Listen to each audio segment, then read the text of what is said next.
welcome back to my channel. Today I would like to discuss with you guys the books that I read during the month of August. I had a pretty good reading month when it comes to how much I read. However, I did have a lot of 3 stars last month. Most of the reads were 3 stars. There were a few that I really enjoyed, and there were just a couple that I didn't really, one actually, that I didn't really like too much. Without any further ado, let's go ahead and get into what I read last month. Last month I read a total of 5 books. Now out of those 5 books, 1 is a set of short stories, 1 is a comedy book, 1 is a romance novel, 1 is a middle grade fantasy book, and 1 is a young adult fantasy book. I also read 4 graphic books, 1 of which is a graphic biography book, and 3 are action heroes comic books. As always, I will start with my least favorite reads, and I will gradually move up to my most favorite reads of the month. Starting with Read Bottom Up. This is a novel, is by Neel, Shah, and Sky Chatham, and this was just not as enjoyable as I originally thought it would be. It's a contemporary, modern kind of read, and it's supposed to be about this couple who built their relationship on the internet and stuff like that. It was not quite what it pitched itself to be. They mostly communicated via text messages or emails. I felt that it was a little bit outdated just by the fact that they used emails on daily basis to communicate with each other. The plot of the story is basically these 2 people and their individual's best friends. So the girl and her best friend, and the guy and his best friend. They started to communicate mostly via emails and texts. So the entire book is written that way. You just see the series of emails and texts sent amongst the couple, and then the communication that the couples had with their individual best friends. It was interesting in the aspect that it was evaluating how differently men and women interact with their friends and how we communicate things differently, but the actual relationship aspect was just not exactly what I expected, so it was a bit of a letdown. Also, the characters were not the most interesting, especially the 2 main characters. They were not as interesting. I felt that their respective best friends were more interesting. It was a very fast read because of the format of the book and because of the content, but it was just nothing special. I ended up giving this book 2 out of 5 stars. Moving on to my 3-star read, let's start with the My Point, and I do have one, by Ellen DeGeneres. Now, this was enjoyable. I love her comedy. I love her as a person. I would love to meet her someday. However, I felt that the writing of her comedy doesn't translate as clearly or as well as watching her perform, because I feel that a big aspect of her comedy is the body language that she attaches to it and her facial expressions. The way that she tells the joke is very important, and I feel that reading it I had to really rely on my memory of her performing it, because I have watched her perform most of the jokes in this book, and by remembering that it was really funny. But if I didn't have that memory, or if I had never watched her perform these particular jokes, I wouldn't be able to read the jokes in a way that I would fully enjoy them. I wish that the book also had a little bit more of her story. I wanted to learn more of who, she is and how she got to where she is, and I feel that the book was mostly jokes and comedy basically, but it was enjoyable. Another 3-star read is After the Quake by Haruki Murakami. This is a series of short stories that take place after the 1995 earthquake in Kobe. I think that's how it's pronounced, and I thought this was interesting, but it was not my favorite. There is quite some magical realism in it, which is fun. However, I felt that the short stories were very open-ended. They didn't really have a conclusive end. Some I enjoyed more than others, and overall it was a 3-star read. It was interesting, but it was not amazing. I do appreciate his writing style. I think is very simplistic, very character driven. So it doesn't have a thick plot. It's more about people's reaction to things and how they think and how they feel. I also read a graphic biography of Darwin, and this is by Eugene, Byrne, and Simon Aguirre, and I enjoyed it. It was interesting, it was enjoyable. It was told in a funny way because basically these animals are doing a show, a TV show, and they are teaching other animals about Darwin's discoveries and about his life and whatnot. So that was kind of interesting. It was told through the perspective of animals. They are part of this crew that is recording a documentary on his life, which I thought was pretty interesting. It was a different take on what I've seen so far when it comes to graphic biographies. It is very brief, of course. It's a short graphic biography. Is just a nice short brief reminder of what Darwin accomplished during his life. I also picked up The Book of Death, and this is a comic volume 1 by Robert Venditti, Robert Gill, Doug Braithwaite, David Byrne, and Brian Reber, and it was very enjoyable. It was just a little bit confusing because I had never heard of any of the characters in this particular comic book. It didn't really tell you much of the background of each individual character. Basically, it's the world of geomancers, and there is this new geomancer that is supposed to be the one carrying out the wishes of the planet, basically the earth, the animals. Like, he can communicate with the planet and is supposed to carry out his wishes and whatnot. However, there's this evil character who takes control of this new geomancer and enslaves him and forces him to do evil things with his powers. So he forces the new geomancer to control the earth and nature and to use it as a weapon to murder people and to destroy everything in this world, because this evil character wants to rule the world and have it just, you know, like hell basically. So that's what's happening. However, the planet itself has given also another character the same powers, and that's this young girl. Everybody thinks that that girl is the only geomancer and she is the one causing all this killing, all this death. So there's a group of superheroes that are chasing and attacking this girl, trying to kill her because of what they believe she is doing, for which she is innocent because she is not doing these things. And then there is this one superhero who is defending her.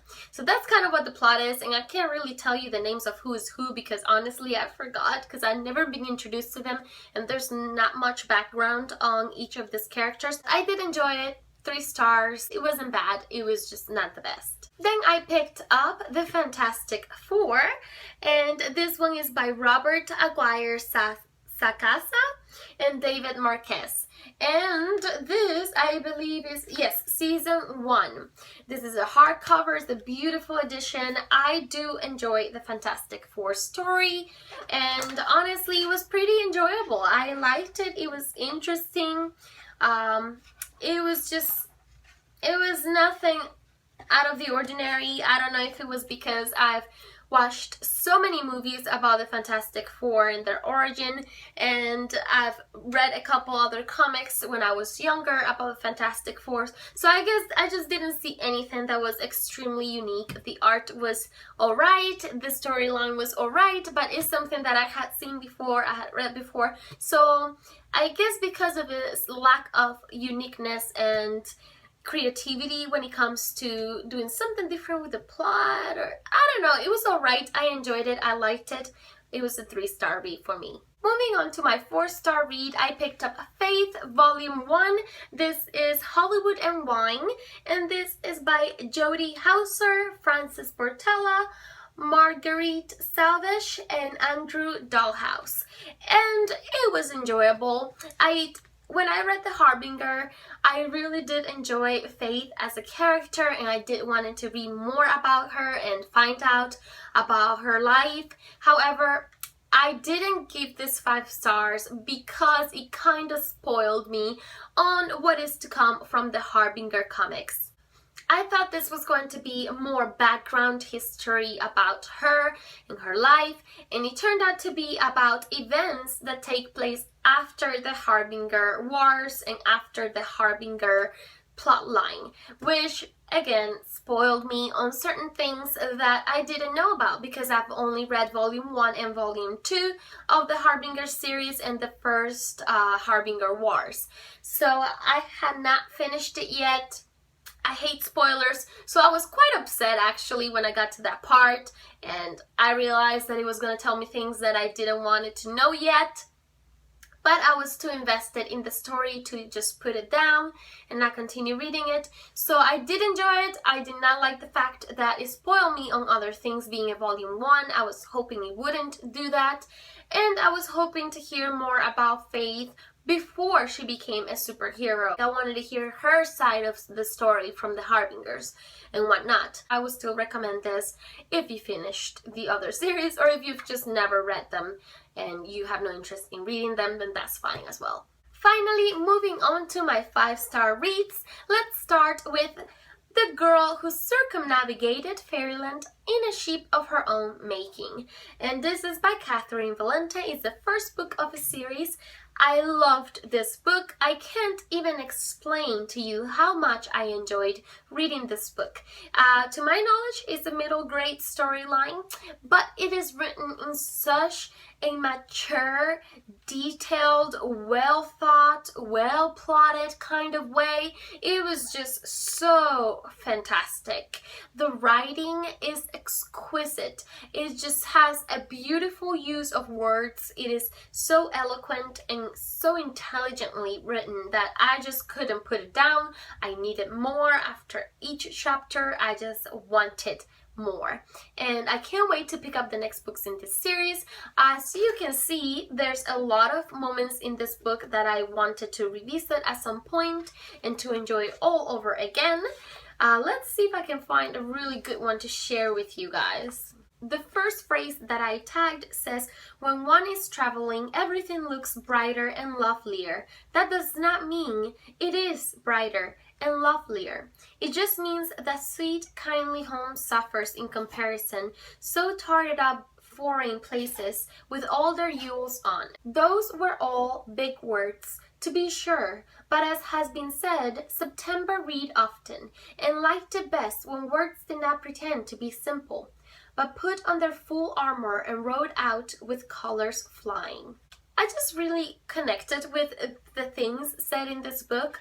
I thought that I took a lot from this story. I learned a lot of things and I learned to view things differently, and I just really loved it. I enjoyed it fully enjoyed it.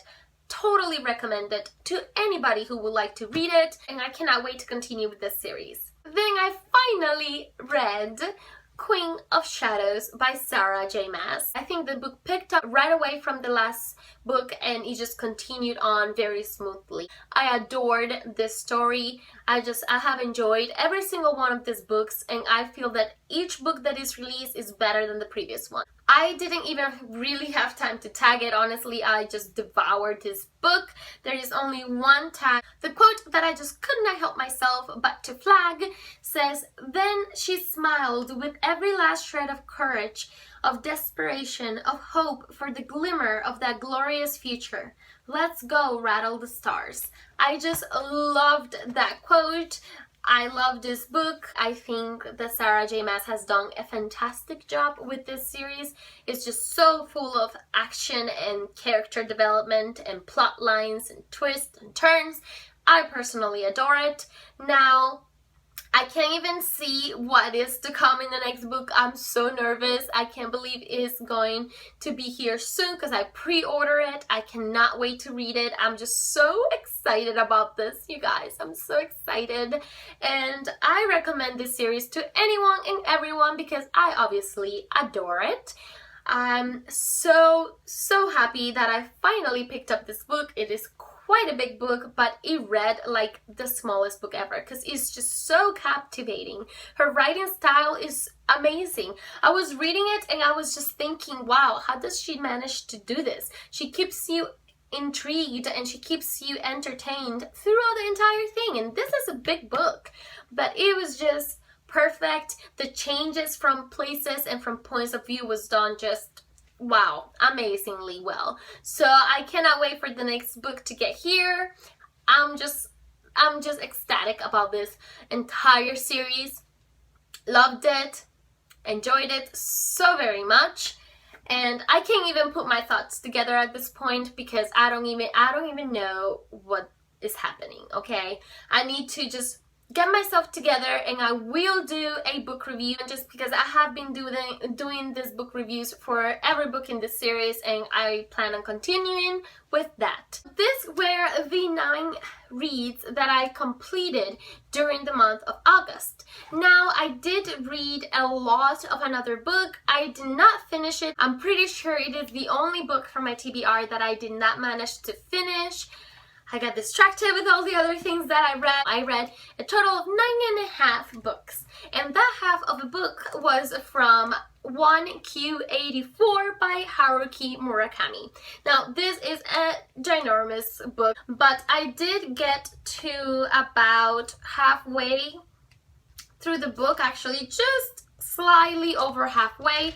I'm currently on page 484, so I have read a pretty nice chunk out of this book. So far, I am enjoying it. It has his signature kind of style where it's not necessarily all about the plot, it's more about the characters. However, out of the books that I've read by him, this one does have a more detailed plot. I do hope to finish this book next month for certain, but I just wanted to let you guys know where I am with this particular book at the moment. Now, to shorten this video, let's just say farewell for now. I shall see you again soon in another video.